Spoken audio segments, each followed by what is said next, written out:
नमस्कार शेतकरी मित्रांनो. राज्यातील नमो शेतकरी महासन्मान निधीच्या लाभार्थ्यांसाठी तसेच धान उत्पादक शेतकऱ्यांसाठी अतिशय महत्त्वाची बातमी पुढे आलेली आहे.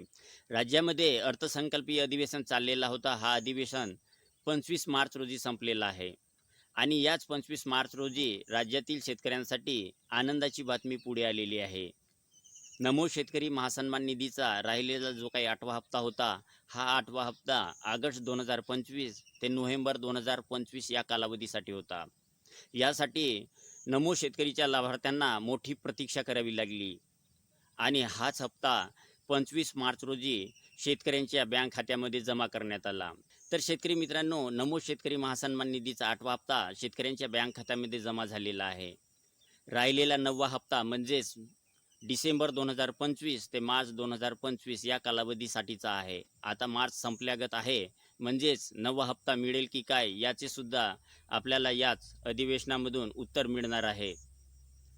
धान उत्पादक शेतकऱ्यांच्या मनामध्ये धान बोनसच्या संदर्भामध्ये एक चिंतेचे सावट होते. खरीप हंगाम 25-26 साठी धान बोनस मिळणार की काय यासाठी शेतकऱ्यांमध्ये एक द्विधा मनस्थिती होती.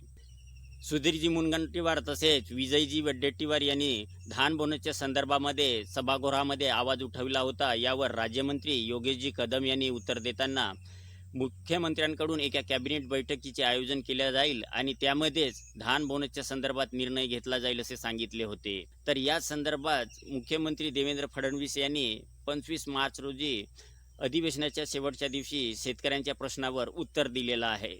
तर मित्रांनो, व्हिडिओला शेवटपर्यंत नक्की पहा. यासोबत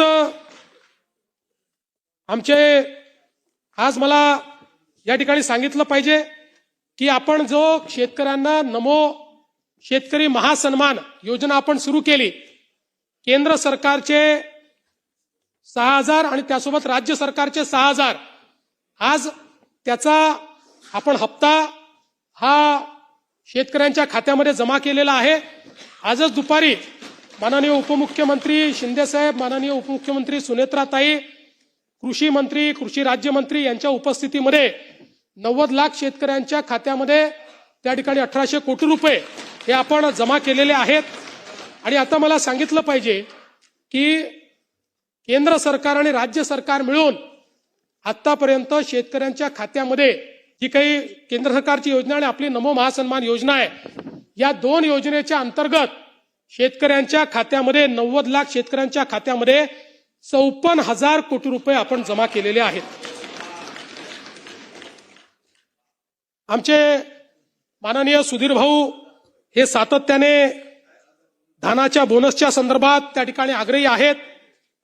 सुधीर भाऊ, मी आपल्याला एवढं सांगतो, तत्वतः धानाला बोनस द्यायला आमची मान्यता आहे. फक्त या वर्षीची सगळी परिस्थिती जी आहे त्याचं आकलन आम्ही करतो. कारण नाही धानालाही देऊ, ते अडचणीत ऑलरेडी गेले आहे, त्याचं नुकसान झालेलं आहे. पण धानालाही बोनस देण्यात येईल. त्याचा जो क्वांटम आहे आणि जी पद्धती आहे या संदर्भात लवकरच आम्ही निर्णय घेऊन पण धानाला बोनस देण्याचा निर्णय हा राज्य सरकारने निश्चितपणे या ठिकाणी घेतलेला आहे. तर शेतकरी मित्रांनो, शेतकऱ्यांच्या प्रश्नावर उत्तर देत असताना मुख्यमंत्री देवेंद्र फडणवीस यांनी नमोचा 8वा हप्ता शेतकऱ्यांच्या बँक खात्यामध्ये हस्तांतरित करण्यात आलेला आहे असे सांगितलं आहे. तसेच नमोच्या 9व्या हप्त्यासंदर्भात त्यांनी कुठलाही उल्लेख केलेला नाही. धान उत्पादक शेतकऱ्यांसाठी खरीप हंगाम 25-26 साठी धान बोनस नक्कीच दिला जाईल याची ग्वाही त्यांनी सभागृहामध्ये दिली आहे. म्हणजेच धान उत्पादक शेतकऱ्यांसाठी ही आनंदाची बाब आहे. म्हणजेच येत्या खरीप 25-26 साठी शेतकऱ्यांच्या धानाला धान बोनस नक्कीच मिळणार आहे. पण तो किती मिळणार याबद्दल अजूनपर्यंत घोषणा झालेली नाही. तर अशाच नवनवीन माहितीसाठी आणि अपडेटसाठी चॅनलला झटपट लाईक करा, सबस्क्राईब करा. धन्यवाद. नमस्कार.